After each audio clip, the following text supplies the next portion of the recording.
Melanie Alldritt's writing has appeared in Perceptions and The Gravity of the Thing. Her real mission in life is to find a hat that can both balance on top of her afro and look fabulous at the same time. Melanie Alldritt.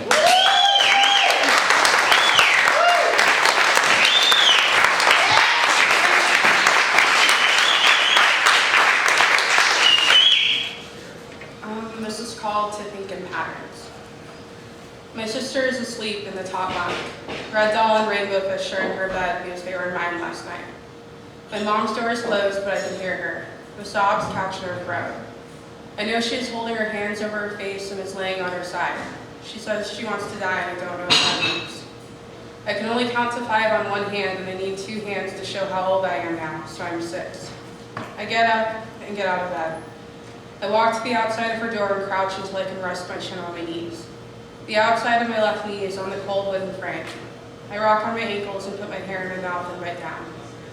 My knee rubs back and forth against the frame. I can hear the friction in it and feel my head rocking.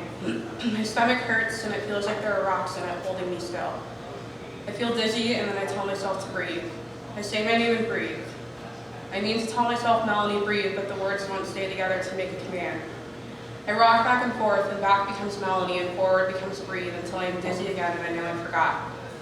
Mom sobs, and I put my arms together between my knees, and I brush the floor with my hands while I rock. I feel cold on my back because it's winter, just after my birthday. She cries and she says she doesn't know what to do, and I close my eyes until I can hear blood pounding in my ears, and the carpet becomes warm from my hands rubbing. When she gets loud, I put more hair in my mouth, and the wet gob of curls pushes against the back of my throat until I choke on it and try to cough quietly. There's a hand-sized tangle in my face because I always forget to brush my hair, but it feels warm on my skin and the air is cold. I get dizzy and try to breathe and cough on my hair and pull it out and hold my breath. I don't want her to hear me. I just want to sit. My muscles are burning, but I can't move. I draw patterns on the floor. A equals 1 and B equals 2. My name is 49.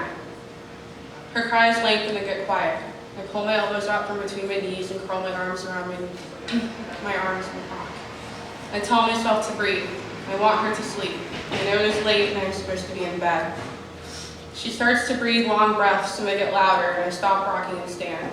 I'm dizzy. My legs hurt. I want to lie down and sleep, but I walk down the hall to the kitchens where the lovebirds and parakeets are sleeping with sheets over their cages. The dining room floor is made of linoleum squares with a diamond design in them. The kitchen has the same floor. The ground is cold and I want to jump because I don't want to feel it, but I don't want to wake her up, so I try to walk quietly. I unlock the door and crouch and rock. I wait to hear the snoring. I open the door and walk on the cold, wet, mossy concrete to the dirt and rhododendron bushes. I walk behind them and I think spiders are in my hair. I want to crouch and rock. I push more hair into my mouth. The wet hair soaks my shirt and makes my back cold. I shiver and walk to the second bush where you can hide. There's a pile of rocks. They used to be behind the arbors when we moved in, but I put the rocks underneath this bush because my sister hates spiders. I sit and stare at the rocks. I lean back and forth. I touch the smooth pebbles, small enough to hold in my hand, cold, wet. They're all black and dull. The rain makes them shine. I tell myself to breathe, and I breathe shallow, fast breaths, and I start to feel like I'm tired, like I'm running, and my legs are shaking from the cold. I stand up and try to brush dirt off. I want to be clean in the morning. I pull out my shirt and fill it with rocks, and it's heavy, but I keep putting in more until the neck of my shirt is stretched down, and I can feel cold spots against my stomach, and my mind is full of stone. I walk through the dirt and back to the mossy ground and stand outside of the door. I rock with my whole body and stare at the floor. It starts to look like diamonds and long lines. I put a rock in the middle of the design and another in the one to the left and another on top and a fourth to the right until it looks like a square inside of a square. I breathe quickly and put more rocks in the middle of the diamond and in the middle of the square until all I can see are rows of dark rocks glistening on the brown floor. When I have no more rocks, I crouch and lean back and forth. I listen to snoring. It makes my chest tight. I go back for more rocks until there is one stone in every diamond in the dining room and kitchen, and I see the rocks, but I also see another dark spot in the 4 corners of each linoleum square. I get more rocks and put them in every corner of every square. I want to see diamonds and squares and rectangles, but the rocks are different shapes. I look at every one of them spread out on the floor. My stomach loosens and then burns. More air comes into my lungs and I can't hear my blood anymore. just the clock and the snoring. I rock slower and I stare at the pebbles. They're quiet. They're in order. The parakeets and lovebirds are still sleeping. There are rocks in the diamonds and squares in front of their cage. There are rocks in front of the kitchen cabinets. They are in a line and the same distance apart. I want to take deep breaths, but it will make a sigh, so instead I rock.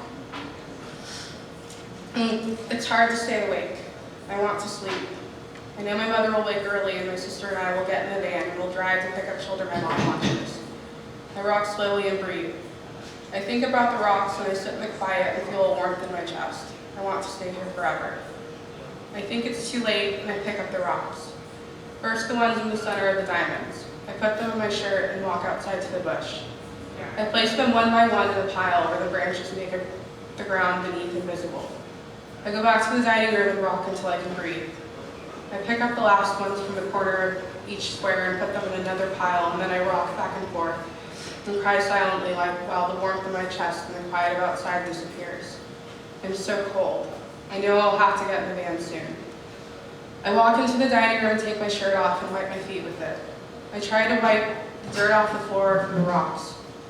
I lock the door and walk across the linoleum and down the hall to my bunk. I want red doll and rainbow fish. I lay in bed and I'm so tired and I want to cry, but I really want to sleep because my body feels so heavy, so I sleep. My mom wakes us up and asks where my shirt is, and I say nothing. And I put another on and follow her and my sister out to the van to pick up the kids she takes care of. I want to rock back and forth in my seat and trace designs on the back of my mother's seat, because I know she thinks I'm angry with her because I can't talk to her without crouching and rocking, and she thinks that's not normal. So I crawl my legs to my chest and fall asleep immediately again. Thank you.